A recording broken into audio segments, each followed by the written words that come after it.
حدثنا عن مجموعة فلسطينيات. فلسطينيات هي حراك شعبي تضم ناشطين من الجليل والمثلث ومن الضفة، أصدقائنا أيضا بالضفة.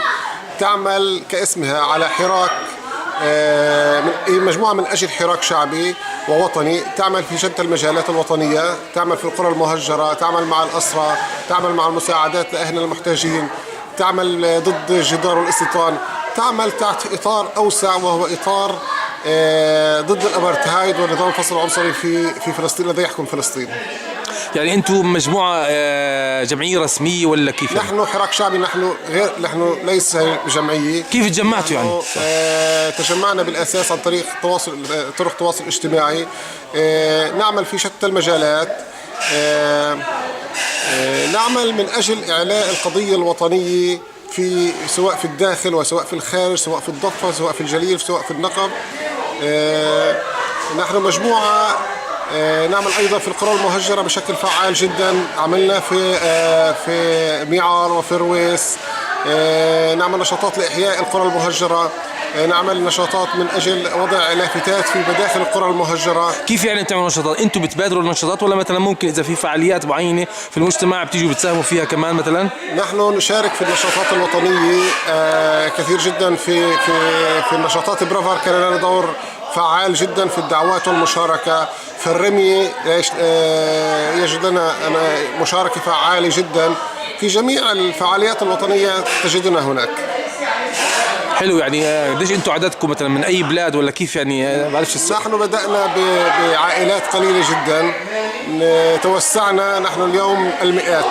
بالبداية كنا أفراد قليلة، اليوم نحن نكون المئات من الناشطين سواء في الداخل الفلسطيني وسواء في الضفة، ويوجد لنا الكثير من الناس الذين يشاركون في نشاطاتنا. الآلاف يشاركون في النشاطات. يعني أنا شايف عدا عن الفعاليات والنشاطات اللي أنت بتقوموا فيها والأعمال، إنه في نوع من التواصل بين الأشخاص وبين العائلات كعائلات يعني. نعم نحن ليس فقط نشارك في النشاطات فقط، وإنما في علاقات اجتماعية، في صداقات، في لقاءات دائمة، فنبني علاقات صداقة بين جميع الأفراد، وأيضا علاقات صداقة بين العائلات. عندنا في الداخل الفلسطيني في الضفة نحن نحاول أن نجسد قضية الشعب الواحد بشكل عملي وليس فقط كشعارات.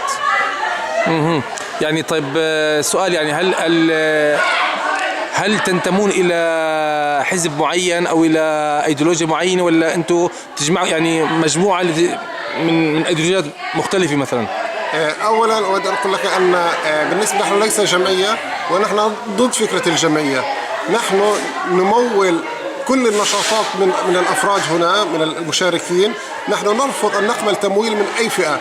نحاول أن نثبت أنه يمكننا أن نكون ناشطين في المجال الوطني دون أن ننتظر الميزانيات والدعم من الخارج ومن الجمعيات الأوروبية والأمريكانية. نحن كشعب فلسطيني نستطيع أن نحرك أنفسنا دون أي دعم.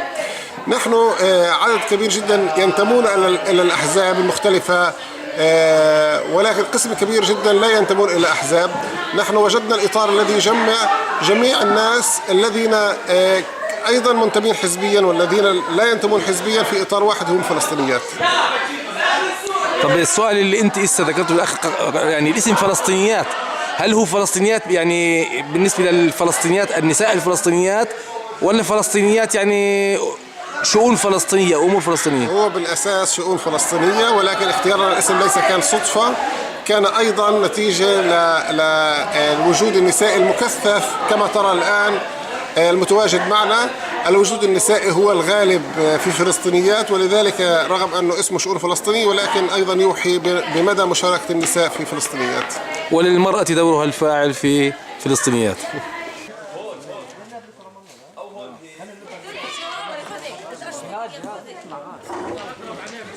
أمي محمد، أنت يعني شو علاقتك أو دورك في فلسطينيات؟